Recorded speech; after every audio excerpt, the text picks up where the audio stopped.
afternoon, YouTube. Welcome to Fairy Face Tail Productions. So today we're going to be doing just kind of a quick look and unboxing of the Rieju MR 300 Pro. This is a pretty cool bike, so if you don't know who Rieju is, or Rieju, or however you say it, because I still haven't quite figured it out myself, this is the continuation of the real Spanish Gas. So Gas was a Spanish brand that was bought by KTM a few years ago. The engine, chassis, frame, plastics, most everything is almost the same. They've made a few minor updates to like the starter and some suspension things, but for the most part they're the same bike, which isn't a bad thing at all. Now that KTM has bought up a lot of the market between Husqvarna and Gas, and they've pretty much just turned Gas into a budget line of KTM. These kind of offer a different ride style, a different motor, and just an overall unique bike compared to the KTM solution to everything, which is slap their own engine, slap their own suspension on it, and call it good. Now, I'm not saying KTMs are bad bikes. They are definitely awesome bikes. I've been on a lot of the TPI bikes and been very happy with them. But at the end of the day, I like unique small companies, and I would prefer them to stay that way, and I'm glad that Rieju is continuing the name. So A&M Moto Toys, we started working with them. We're going to get this one, and we're going to be doing lots of reviews and riding on this, and eventually we're going to be moving it to the rental fleet. Not sure what the timeline is, and we're also looking at getting some of the Rangers from Rieju as well as rentals, because we think those would be fantastic.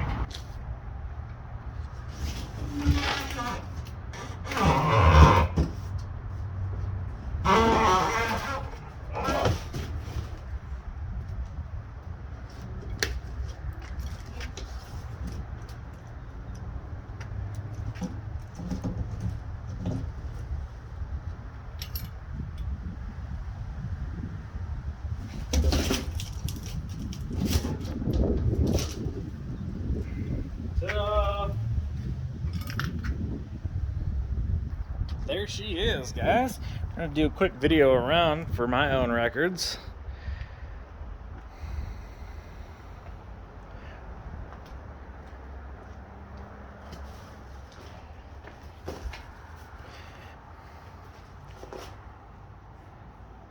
Make sure everything looks okay. There's the motor, V-Force, starter.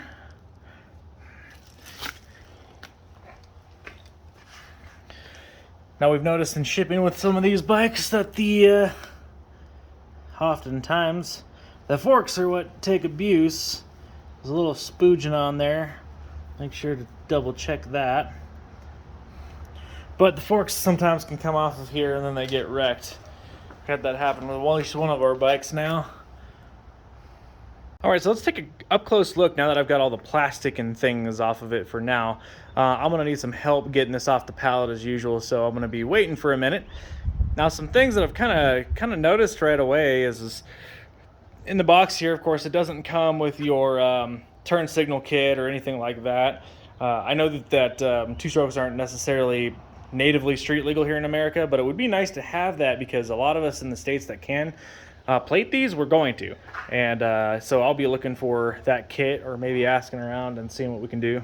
It's such a beautiful bike though, and there's a lot of great things to it. Now, most people aren't going to buy it from the crate like this. This is definitely, we're going to be buying some more of these as rentals and so on and so forth, so a little bit more of a unique perspective of these bikes and how they come. Did it come broken? Did it come anything else? And it looks like they're packaged quite well. I think its little bubble wrap saved itself simply because the pallet probably should have been constructed a little bit better to hold the rear wheel and the front wheels from rocking back and forth. But overall, I'm very pleased with the quality of the plastics, the seat so far. Pretty happy. There's a little bit of ripple. I think we can work with that.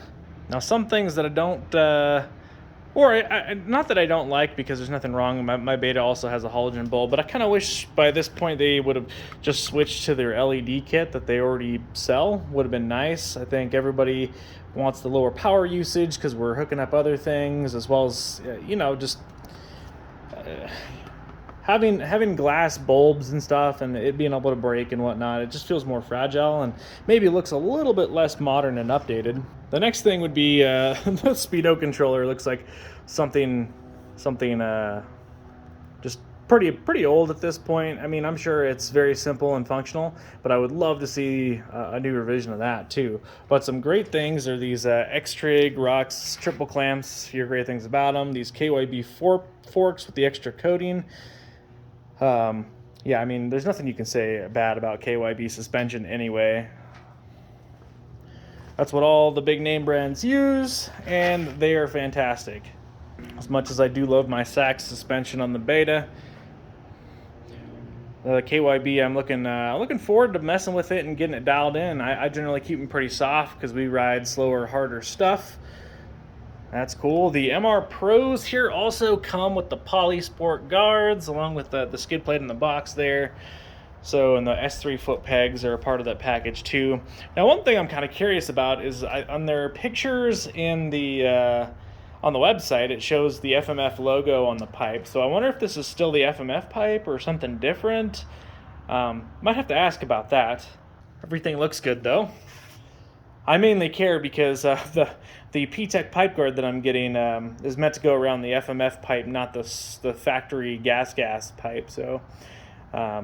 Yeah, I want to make sure that that's going to fit because I want the full wraparound pipe guard with the linkage and the skid plate all in one. A lot of people complain about how heavy they are, but I tell you what, here it's worth its weight in gold. And Mark does have one of those hydro fix-a-pipe things, and wow, that is a deal. Constantly taking the pipe on and off to fix the pipe. Every time I smash it, it's not going to be fun. So I'll eat the extra weight for the protection. I think for now we're going to start putting on the handlebars. Pretty straightforward process if memory serves, and then see what else we've got to do. Basically, it's looking to me like front wheel, handlebars, foot pegs. So I can probably get the foot pegs and that stuff on without extra help. 42 Pilot, 175 main. Do they not have jets in it? That sounds like the stock jetting setup. Huh. That's weird. I'll have to take that apart and see. Up at high altitude, I'm gonna see if we can focus there. So those look like the stock jets that should be in it. I guess maybe the carb comes with something different and then they include these as the stock recommended jetting. I don't know. We're gonna try it out. I've got a different needle, a Suzuki needle on the way. It's a little bit leaner. And then I'm gonna probably straight away put in the recommended jetting for my altitude. I live at above 6,000 feet sea level, so I'm gonna start with the 165 main and a 40 Pilot, and then the needle in the second position. I think that'll be a good starting place for me. But everybody says that the stock needle is far too rich, and I already live at high altitude, so we'll see how it does. I might like the rich, fat bottom end, so if I don't care about it, then we won't mess with it. All right, one bolt kind of similar to the KTM style, and the seat kind of lifts off there. It's a little different. Actually, it's a fair bit different, but same similar concept. Does come with a lithium, not hooked up. There's your CDI, very clean underneath the seat. I like that they already added the foam underneath here. It makes me real happy. So, I don't know what this is. BS battery, lithium, so LiFePO 4. Huge fan of lithium, so that's pretty cool. I mean, at this price range, it should come with lithium, but hey, my Beta did not come with lithium, so hey, there's good things. All right, guys, there she is. So, all put together. Now we're gonna do some more close-ups and everything else, but I'll do a quick walk around for all put together. Like I said, this wasn't so much of an assembly because they don't sell these bikes in the crates. You buy them from a dealer, so this is kind of a little sneak preview of how they come. Beautiful bikes. I will say there's some oddities. We'll go over those in a second.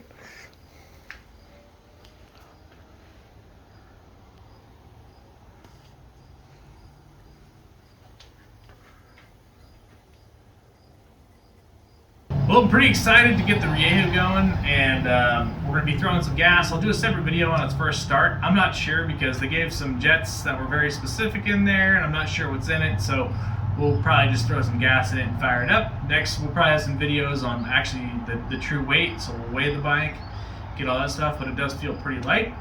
And I'll talk about a few things that so far I really like about it. First of all, Comes with a 2.6 gallon tank, so that's pretty nice. I think that's a good size. I think the sub 2 gallon tanks for 2-strokes not going to really work for me, and I'm not sure if there are any aftermarket options for gas tanks on this bike. If there are, I'll probably be putting a bigger one on it, but it's a pretty nice size gas tank to start out with. Next thing is this. So the rear area of the bike is pretty sturdy. It's got a little a place to grab it and pull it, and it actually feels pretty taut, unlike the kind of KTM styles where you're gonna have a grab handle. So huge fan of that. Still has Kickstarter. So over here on this side, of course, I'm a huge fan of the Kickstarters. You never know when you're gonna need one, or kill a battery, or need to push water out of a cylinder. You never know. Magura Clutch. I've always liked these clutches. The hydraulic clutches are real nice. At this price point, it's kind of a given, but notice how I did not put the handguards on it, because I do not like the Polysport or KTM style, plastic flag style handguards. Not my thing. We're gonna put on some Reflex Racing handguards probably the next few days, so got a set of those coming. Also have some guards coming from the side, and I talked about the P-Tech pipe guard as well as plate and linkage protection. That's all going to be going on there as well. So some things that I probably wish that in the coming future that I hope they upgrade is LED headlight. Definitely want that. I don't know, it'd be cool if they just worked with Trailtech and actually had like a Trailtech on there. Something like the Voyager or Voyager Pro as an option. That would be really cool, similar to what the Betas do. But this one definitely feels a little dated. I don't know. It's cool. It's got an hour meter. It's got a speedo. It's got everything on it. So there's really nothing to super complain about. I just think the aesthetic could be updated. Starter on the left-hand side, very strange, but I think I can get used to that. Like I don't have super big hands, so holding the clutch and starting that'll be interesting. Another thing they should include again is they don't include the choke, I guess, cable that goes down to the carburetor. So you can pull the choke in with the cable instead of having to reach under there. I would totally a fan of that. I don't know why they got rid of that. The idea here was that you would remove this and put the handguard on.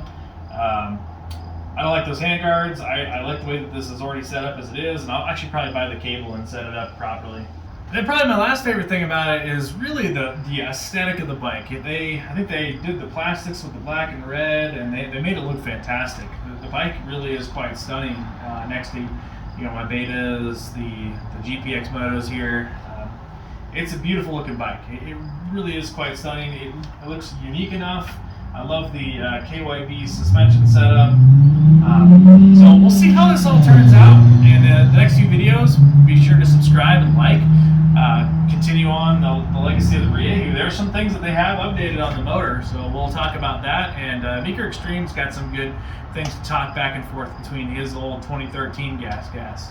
So there were, it's the same style of motor, if you will, but they've updated things like the starter and a few other odds and ends. Some people have complained that these bikes haven't had an update in a few years. Truth is, Rieju just took them over. I think they're trying to work out some of the design flaws that Gas had, and then making it more their own. But for the time being, it's probably good not to screw up something that was already pretty fantastic. And I think they're in the right place with this. I think their price is very competitive, especially in a market where you're looking at spending $12,000 plus for KTM, Sherco, or Beta. So these costing in the $10,000 range for the Pro with top grade KYB suspension is probably in a real good place. Now, something that'll be nice to see in the future is like a counterbalanced motor. But beyond that, we're gonna throw some gas in it and some oil, and we're gonna fire it up.